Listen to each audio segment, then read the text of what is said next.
Listo. Es sexóloga y psicóloga, ¿verdad? Ajá. ¿Quieres que voltee para acá? ¿O no importa? Realmente no importa. Ok. O sea, con que la información se escuche.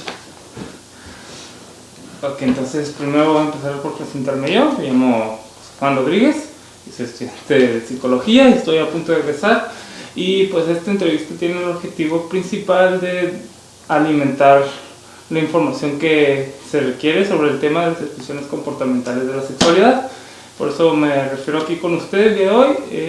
Presento a la psicóloga y sexóloga Carla Iris Minguela. Le pediría de favor si nos pudiera comentar un poco sobre su desarrollo profesional. Yo soy licenciada en psicología, egresada de la UABC, y tengo una especialidad en sexología educativa y tengo una maestría en sexología clínica. Las dos, tanto la especialidad como la maestría, las estudié en el Instituto Mexicano de Sexología. Y ya en relación a mi campo laboral, trabajo dando clases en la Universidad Autónoma de Baja California, doy clases para medicina y para psicología, del área de sexualidad, de psicoterapia, y trabajo acá en la consulta privada en temas generales, pero sí específicamente también sobre el área de la sexualidad. Ok, ya entrando en tema sobre el tema de la sexualidad, porque no podemos hablar sobre las antes llamadas parafilias, que ahora son expresiones comportamentales. Hablar primeramente sobre lo que es la diferencia entre sexualidad y sexo. Ok, bueno, sexo como concepto de uso común, la gente lo asocia mucho con las relaciones sexuales en el uso común. El término correcto o el concepto adecuado sería relaciones sexuales. Cuando hablamos de sexo como concepto, estamos hablando del conjunto de características biológicas, anatómicas que se heredan y que van determinando, van poniendo a los individuos en algún punto de un continuo en cuyos extremos encontramos individuos reproductivamente complementarios, o sea, solo a nivel reproductivo se complementan, y esto abarca tanto hombres como mujeres y cualquier persona con estados intersexuales. A eso se refiere el concepto de sexo. El concepto de sexualidad abarca ya no solo el área erótica, que es como donde se asocia ese término comúnmente, sino también abarca cuestiones de género, de reproductividad, de vínculos afectivos, y tiene que ver con con diferentes manifestaciones, desde fantasías, deseos, actitudes, identidad, orientación. Entonces lo importante del concepto de sexualidad es entender que abarca distintas áreas y está presente a lo largo de la vida del ser humano, desde el nacimiento hasta la muerte. Perfecto.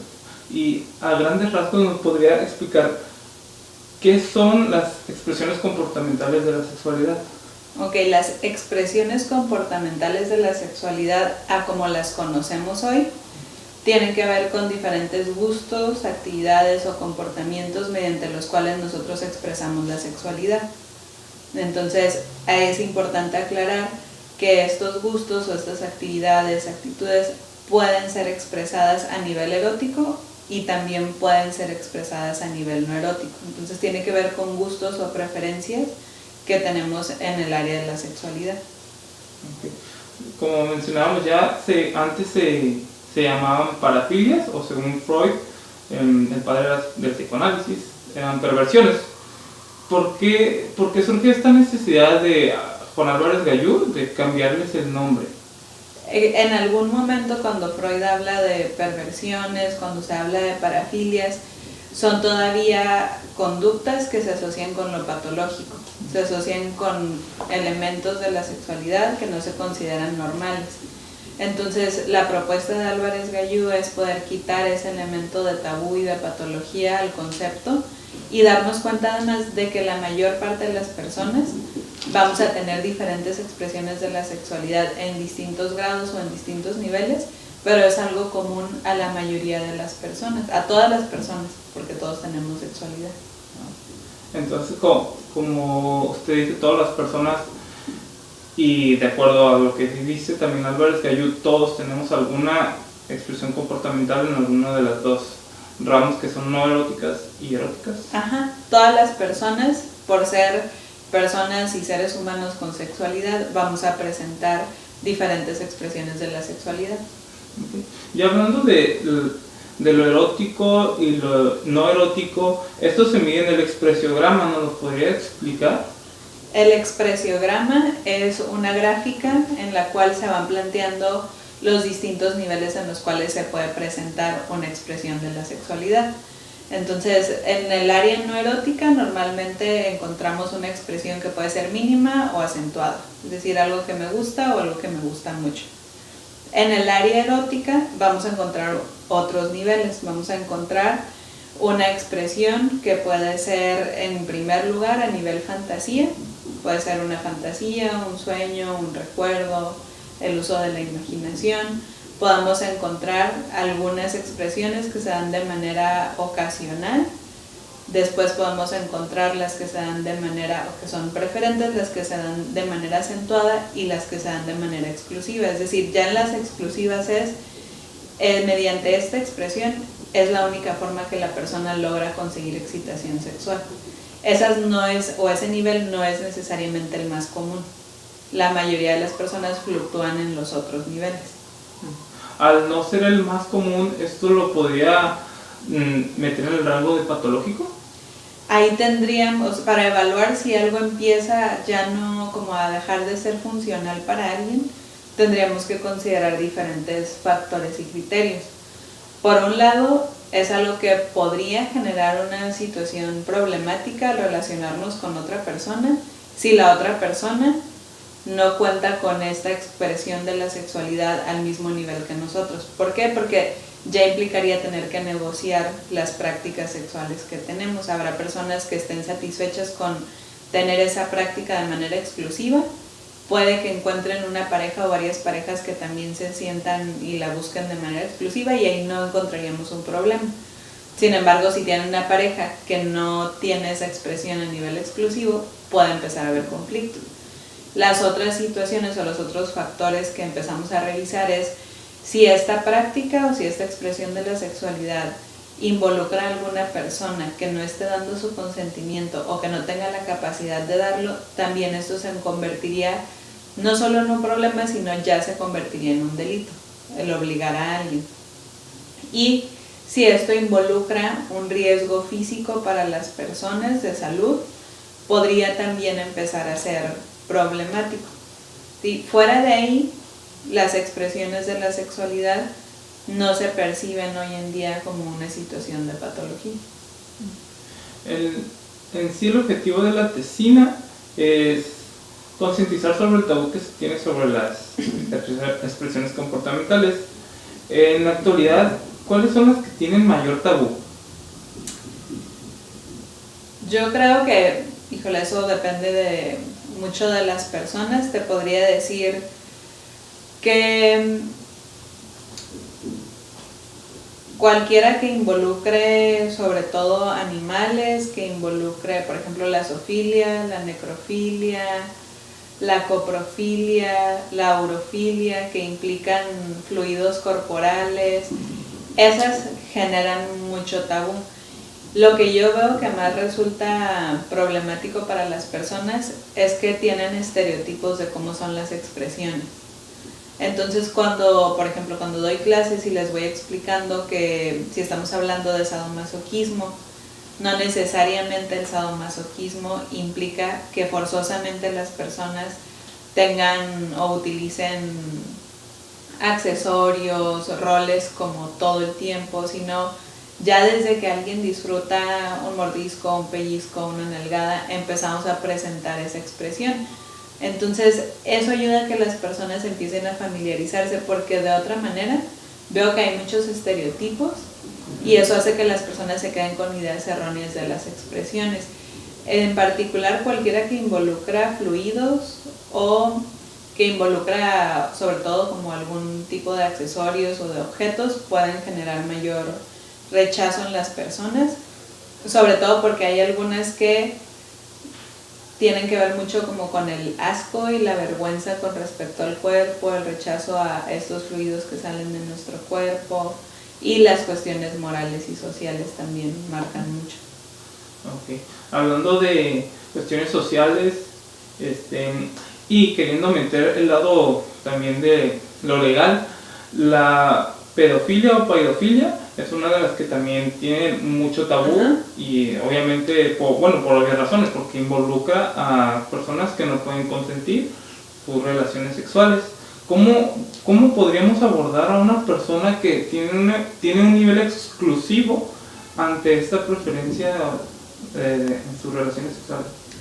Ahí es un trabajo psicoterapéutico muy importante, en el cual de inicio lo que se requiere es que la persona que esté trabajando con una persona que presente esta expresión tenga una capacitación en particular que le permita, o especialidades que le permitan abordar este tema, y que trabaje sus propios juicios con respecto a esa expresión, porque una de las cosas que pueden ser un obstáculo es que de inicio que se juzgue a la otra persona. Entonces creo que el no juzgar sería uno de los elementos principales, y parte de lo que se trabaja en este tipo de expresiones es la empatía, el poder empezar a considerar cómo se sienten o qué impacto genera esto que yo hago en las otras personas, porque es algo que no siempre han desarrollado las personas que están presentando esta expresión, es decir, no toman en cuenta el deseo, en este caso de los niños y de las niñas, no toman en cuenta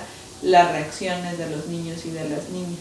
Entonces la empatía es uno de los elementos que se trabaja con personas que están practicando la paidofilia, por ejemplo.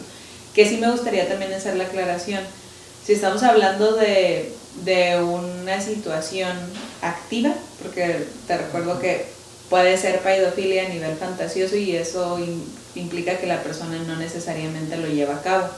Ahí lo podemos llamar paidofilia, igual en la parte no erótica.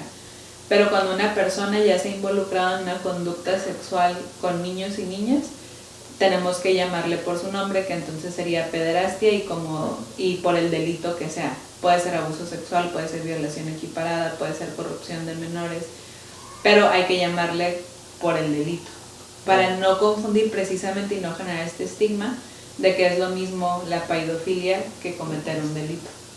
Okay. Entonces sí existe esta diferencia entre paidofilia y pederastia, que ya sería involucrando lo legal. Ajá. Okay.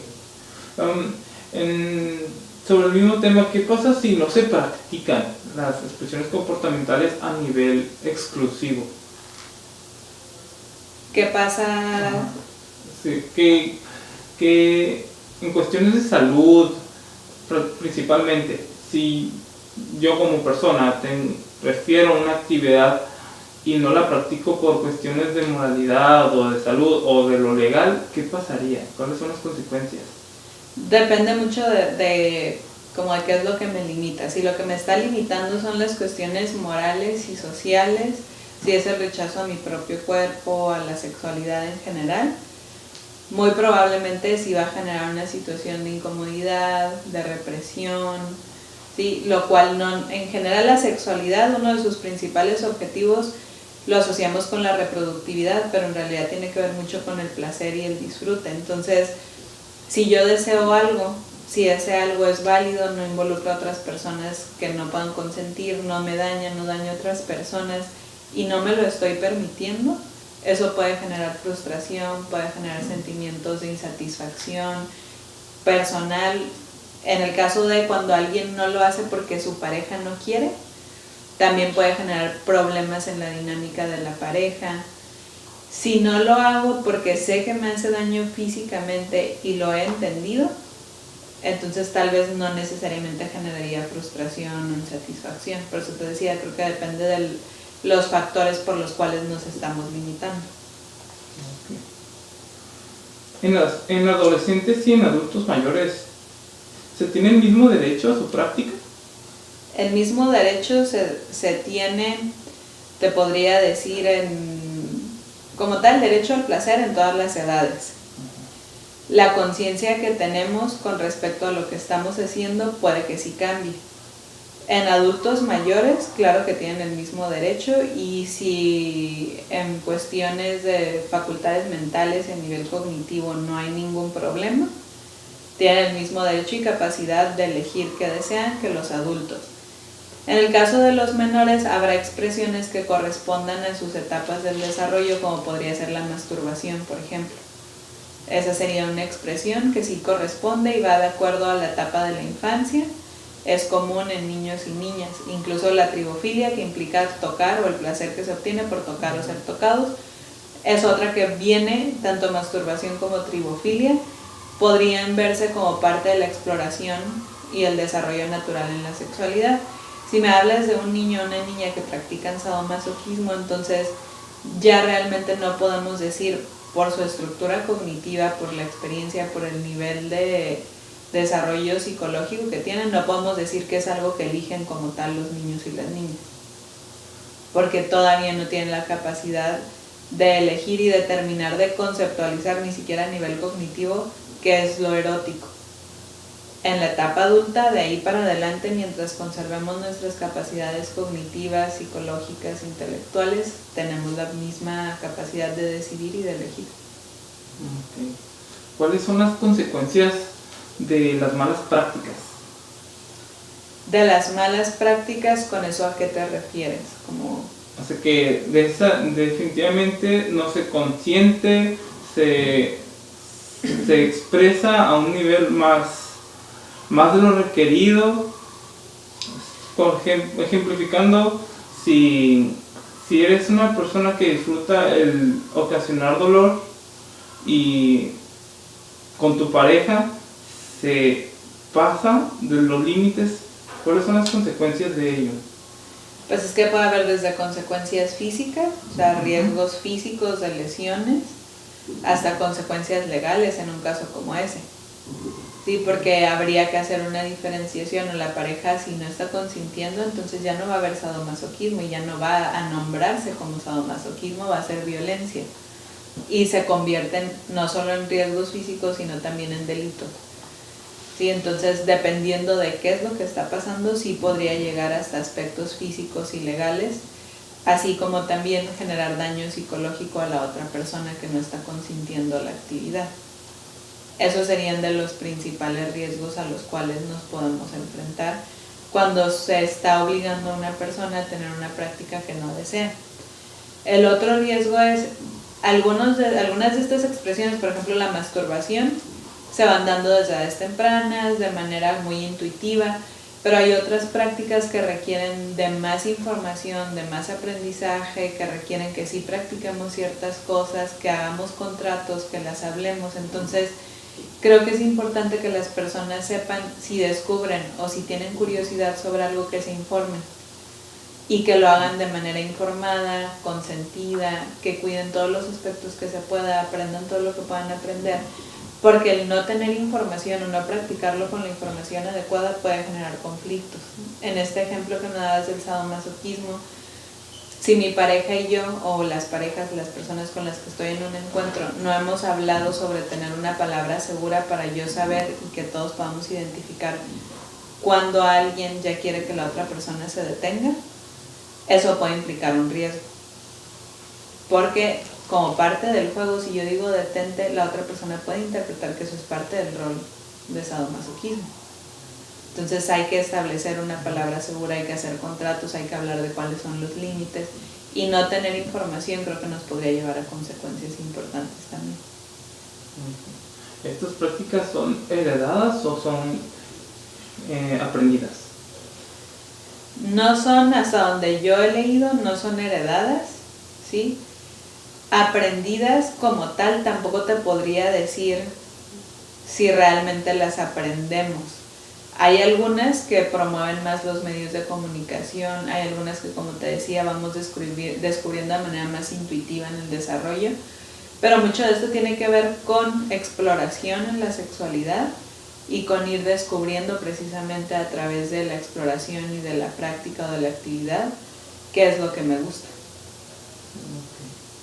¿Hay alguna razón por la que se prefiera, alguna razón exclusiva por la que se prefiera dichas actividades? Desde las teorías psicoanalíticas, por ejemplo, a veces eventos de la infancia nos hacen fijarnos con ciertos objetos y darle una carga erótica. Desde el área de la sexología como tal, realmente yo te diría que todo este tema de buscarle causas nos lleva como de nuevo a la patología. Cuando nosotros queremos saber por qué pasa algo, estamos implicando que no debería de pasar o que queremos corregir algo. Un poco hago la analogía con la homosexualidad. La gente con frecuencia se pregunta por qué las personas, o si nacen, si se hacen, por qué la homosexualidad, por qué la bisexualidad, pero nadie se pregunta por qué la heterosexualidad. No nos la preguntamos porque el verdadero interés no es saber la causa por curiosidad, es querer corregir algo. Entonces creo que buscarle causas a las expresiones un poco vuelve a caer en esta necesidad de querer resolver algo. Okay. Entonces sería parte de regresar otra vez a buscar en el DSM qué significa. Ajá, y creo que lo importante es darnos cuenta que todos las tenemos. O sea, en algún momento las personas se tocan, en algún momento las personas les gusta que las toquen en diferentes grados, algunos más unas que otras, pero cuando yo pongo a mis grupos a llenar el expresiograma en la clase, se van dando cuenta que tienen de varias, no solo una, aunque sean diferentes grados. Okay. ¿Cómo se puede trabajar para romper el tabú en las expresiones comportamentales? Creo que lo más importante es brindar información. Yo veo que las personas se sorprenden mucho cuando ven el expresiograma, cuando se dan cuenta de que no necesariamente es una patología, cuando con el expresiograma vamos explicando los diferentes grados. Sobre todo creo que ayuda mucho que se den cuenta que son expresiones, que son gustos que podemos tener tanto a nivel erótico como no erótico. Eso ayuda a quitar mucho el tabú, quitar los estereotipos, poder hablar de que lo importante realmente es cuidarnos, cuidar a otra persona, y que si son prácticas consensuadas, que no implican delito, que no implican riesgo, no tienen por qué ser realmente un problema. Creo que la educación y la información es de los elementos más importantes. El conocer de repente datos estadísticos, por ejemplo, sobre la frecuencia con la cual las personas en general en nuestro país practican alguna de estas expresiones, ayuda a que las personas también se den cuenta de que son más comunes de lo que creen. Porque normalmente lo asociamos con prácticas poco comunes, pero además cuando vamos escuchando todas las que existen nos damos cuenta que no necesariamente son tan poco comunes. Esto se refiere a que es probable o muy probable que varíen las expresiones comportamentales de acuerdo a la cultura. Sí, también. Por ejemplo, si hablamos a nivel no erótico, la necrofilia es una práctica muy fuerte en nuestro país, porque a nivel no erótico como cultura tenemos toda una celebración alrededor del Día de Muertos que no en todos los países tienen. Van a sacar justo una película o han sacado películas de caricatura de niños con esta temática. Entonces habrá situaciones que sí puedan, como esta, tener que ver con la cultura. Quizás no todas, pero sí también de repente, por ejemplo, en estadísticas que he revisado a nivel de nuestro país, es más común la tribofilia activa en los hombres, que es el gusto por tocar, y la tribofilia receptiva en las mujeres, que es el gusto por ser tocadas. Y eso, si lo llevamos bajo la lente del género, nos vamos a dar cuenta que tiene mucho que ver con los estereotipos y lo que se espera de los hombres. Se espera que dirijan y que las mujeres reciban. Entonces sí hay diferentes elementos bajo los cuales podemos ir analizando ciertas prácticas y ver qué tienen que ver con el contexto sociocultural. No va a ser lo mismo de que yo llegue con una práctica tribofilia, aprendida o más bien inducida aquí en México por cuestiones de machismo, cuestiones de lo que sea. Si llego, digamos, a una cultura europea, va a ser más mal vista, más estigmatizada. No es que sea más mal vista, es que en frecuencia nos estamos dando cuenta de que aquí hay una diferencia de género. La cuestión del patriarcado y de esta estructura social no es solo de México, entonces realmente no sé si encontraríamos como una diferencia tan significativa en otros países. Creo que aquí más la lente es la perspectiva de género, no tanto como el país como tal, ¿no? Igual lo que también nos vamos dando cuenta es justo en la misma estadística sobre nuestro país había una diferencia en cuanto a cuál era ya específicamente la fantasía sexual más frecuente en hombres y mujeres. Entonces, en los hombres tenía que ver con los tríos, en las mujeres tenía que ver con relaciones casuales. Okay. Sí, que de repente es como estoy revisando qué diferencias hay en función del género, quizás podríamos en algunas otras cosas revisar más diferencias culturales. Esta yo te marco en función del género porque es una estadística de México en particular, ¿no? Entonces, creo que hay muchas cosas que sí podríamos revisar y explorar más y tal vez encontraríamos más diferencias en función de cultura, de género y de otros elementos. Ok. Y ya para finalizar, me gustaría agregar algo respecto al tema sobre el tabú que se tiene ante estas expresiones. Yo creo que, de nuevo, lo más importante es tener información, es sobre todo quienes nos dedicamos al área de la salud. Si no sabemos de este tema, creo que lo ideal es que no emitamos opiniones basadas en nuestra propia experiencia si no tenemos la información científica y válida para hablar del tema. Si somos profesionistas, aunque no nos dediquemos a la sexología, será importante el compromiso con al menos informarnos de manera general, tener referencias de quién puede dar esa información y fomentar en las personas la responsabilidad también de informarse, de leer, de investigar en lugares y en sitios que sean confiables. Por otro lado, también como estudiantes, cuando reciben esta información, yo lo que le pido siempre a mis grupos es no se esperen a estar en un ambiente formal para compartir esta información. Lo pueden hacer entre sus amistades, lo pueden hacer en la familia, lo pueden hacer cuando lleguen a otros grupos, cuando les invitan a hablar de otros temas y surja la posibilidad. Yo creo que hay que informar, hay que hablarlo y eso nos ayuda a bajar el estigma. Las estadísticas, los números nos ayudan a que la gente se dé cuenta de que esto no es poco frecuente. Y cuando alguien se da cuenta de que algo es frecuente, automáticamente lo empiezan a aceptar más. De hecho, precisamente es por eso que es un tabú, ¿cierto? Porque no se habla. Y cuando se habla de manera coloquial y no de manera profesional o simplemente como se debía con un cierto conocimiento. Ajá. Y creo que es importante también cuidar los estereotipos o los mitos y la información errónea que a veces se va promoviendo, ¿no? Y poder intervenir quienes tengamos la información cada que se pueda. Perfecto, entonces, licenciada psicóloga y sexóloga Carla, le agradezco por su espacio y su tiempo.